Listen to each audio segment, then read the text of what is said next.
Alrighty, we are heading into Module 12 as we get ready for this last push before we get into our testing mode. And so take out your notes. They should look like this in Module 12. And I forgot to add in what pages it is, so we're back into the textbook a little bit. And please mark down that it's pages 367 to 374. And today's essential question is, how do I describe the likelihood of an event? And so, although there's a lot of terminology and vocabulary here, I think what you will find is that it all is very intuitive and it will make sense pretty easily, okay? So we've got a whole bunch of terms here in our vocabulary for today. So as I'm writing, if you need to pause for a little bit and rewind or make sure you've got all of this, that's totally fine with me. You just kind of go at your own pace and go from here. All right. So we're going to talk about probabilities. So we're going to be doing a bunch of things and calculating what is the likelihood of something to happen. So for experiment, let's say this. This is some sort of activity. It could be rolling a die. It could be playing with some cards and pulling a card out of a deck or flipping a coin, any of those types of things. And we measure that in a mathematical way. It involves some kind of chance. Okay, so we'll say it involves chance. And what we do is we take a look at the results, observe those, and record those. So the results are observed. Makes it sound kind of like some scientific experiment here. All right, let's move down the row here in this column. A trial in math, and especially in probability, is some type of an observation of some kind of experiment. So you do something and then you observe it and record the results in some way. And the outcome is the result of whatever your experiment. Okay?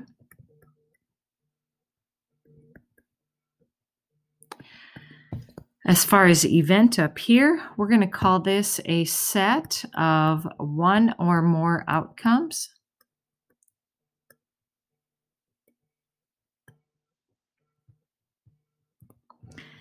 And probability, which is what we're focusing on primarily in this section, is basically a number, okay? And it's a number that measures the likelihood of an event.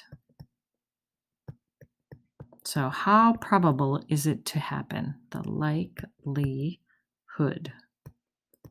Great word. The likelihood of an event.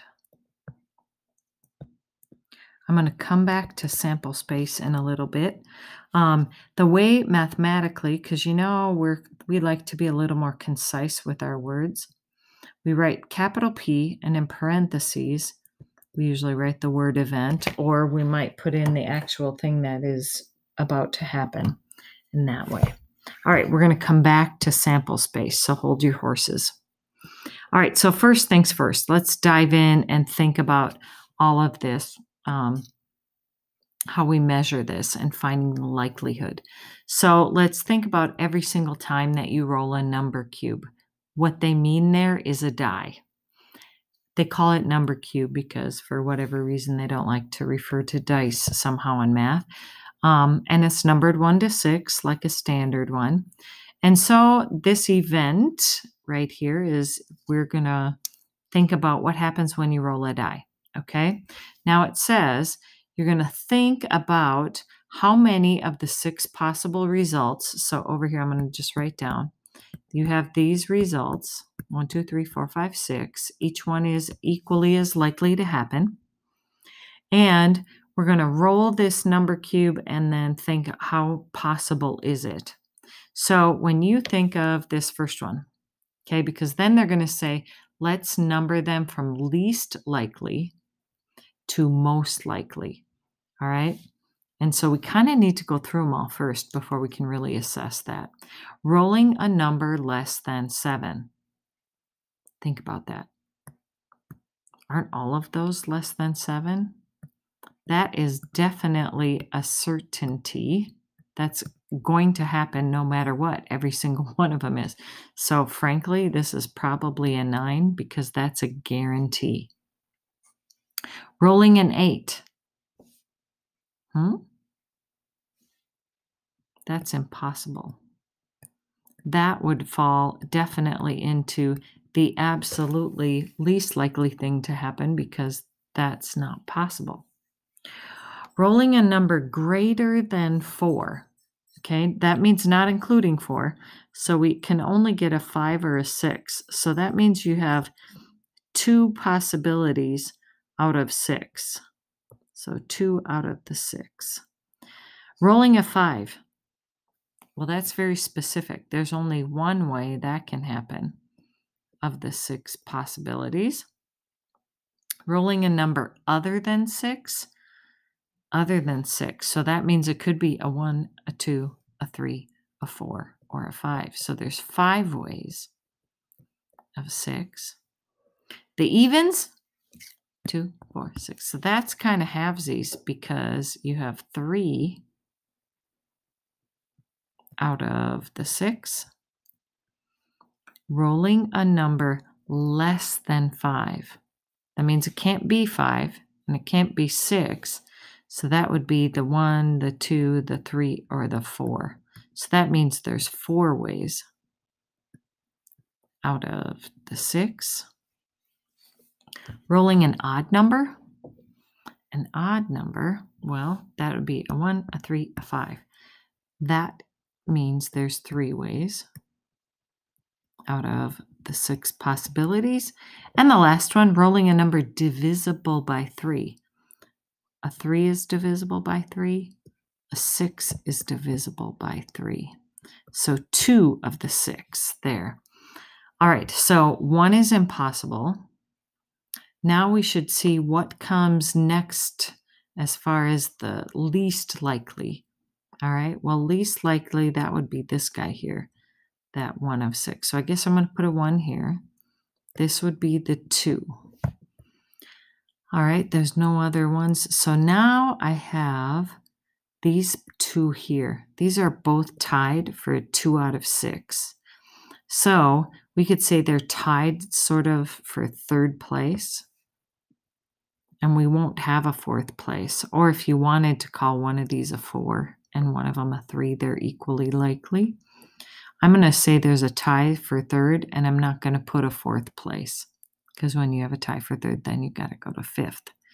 All right, so next we're going to look at what comes next, and that's these 2. The next most likely are the 3 of 6. So I'm going to call those each a 5. Again, skipping the 4. 4 is doubled up here.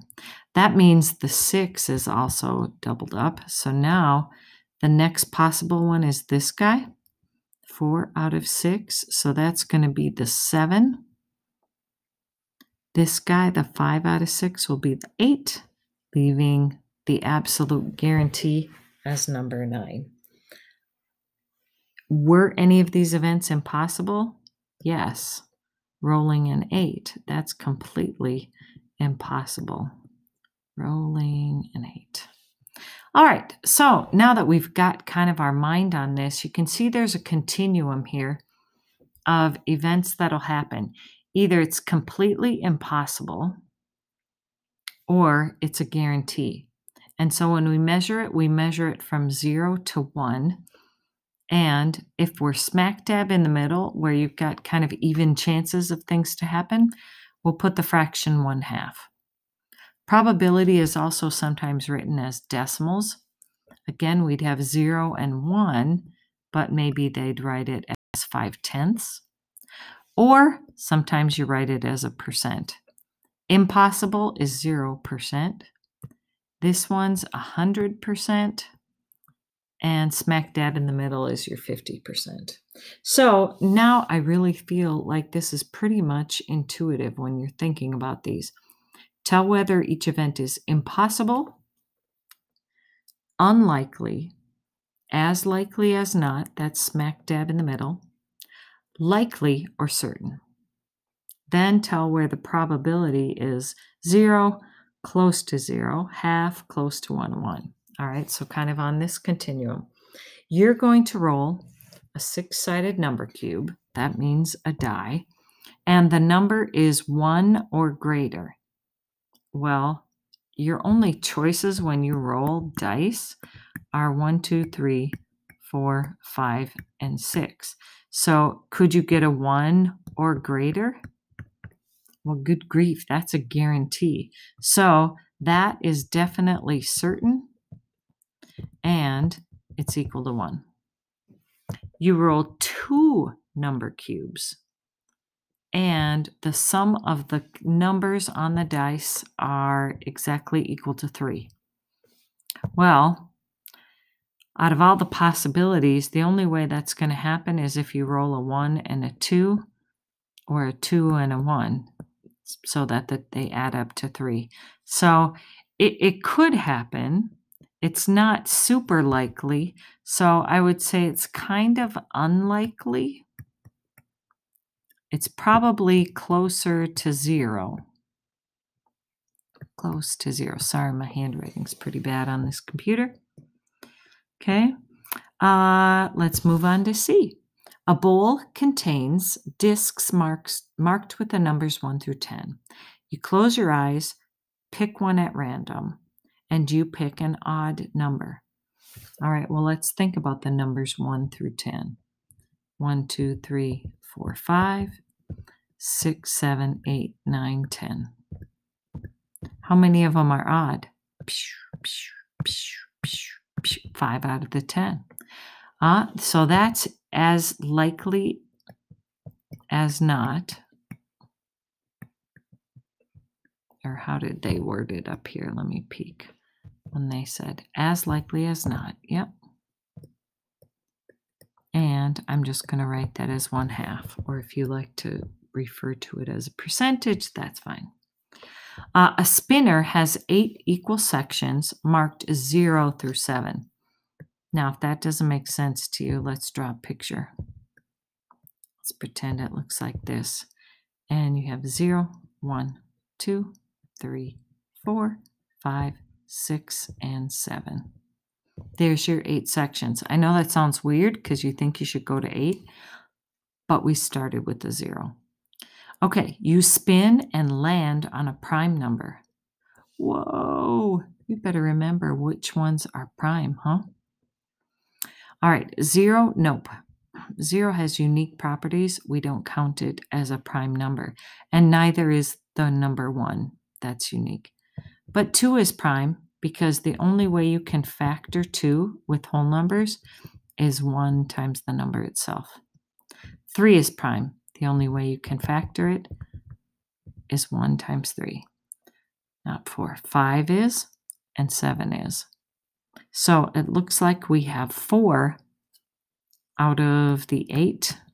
Aha! So that is also as likely as not, which would have a value of 1/2.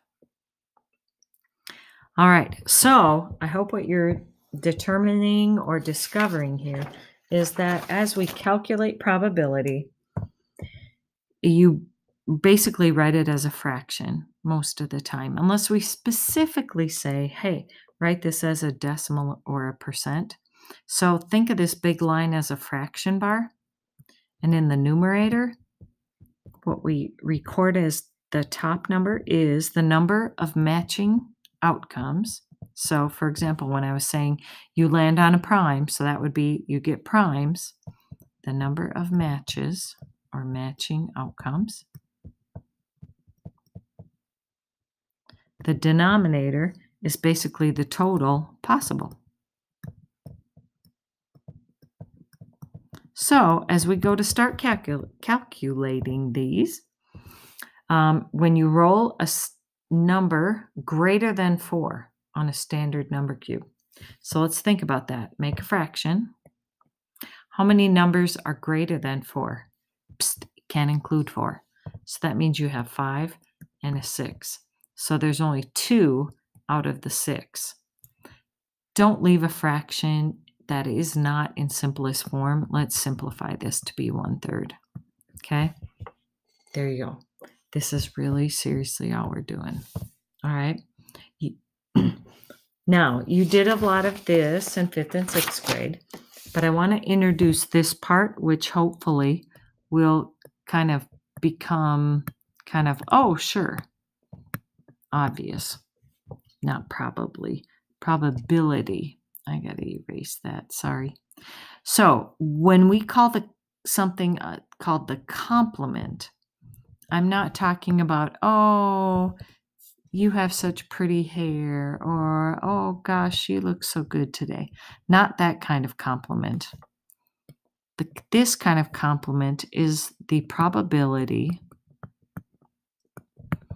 of something not happening. There's Walter. He hears something not happening. Usually, when we figure a probability, we're talking about something happening. So if we say the complement, that's the probability of something not happening. And sometimes that's easier to figure out. But the big property that happens when we talk about something not happening is that the probability of something happening, for example, like rolling a 5 on a number cube, there's only one way to do that out of 6. The probability of the complement is, what's the probability of not rolling a 5? Well, that means you roll 1, 2, 3, 4, or 6. There's 5 ways of that happening out of a total of 6. And notice when you add these two together, 1/6, 5/6, you would get 1. That's all the possibilities there are. Okay? So let's look at a quick example here on this one. If I say there's a jar with 8 marbles, and these marbles are marked with the numbers 1 through 8, you pick a marble at random. What is the probability of not picking the marble that's a 5? Well, that means you either pick the 1, the 2, the 3, the 4, the 6, the 7, or the 8. So out of the 8, 7 of them aren't the 5. And there's your probability. Look at one last one here. There are 2 red jacks in a standard deck of 52 cards. Okay? What is the probability that you do not get that red jack if you select one card at random? Well, if 2 of them are in there, that means 50 of those cards are not there. You get 50 out of 52. Please don't leave this written this way because it's not in simplest form. In simplest form, that's 25/26. Awesome. So for a summary, the big idea here is that probability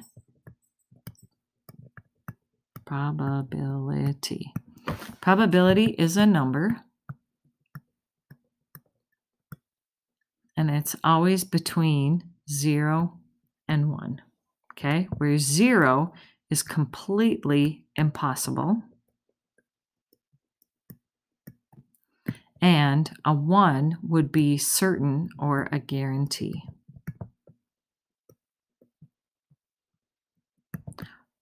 Great work. All right, I think the assignment will go quickly for you because typically probability goes pretty well for you. So, as always, good luck. May the force be with you.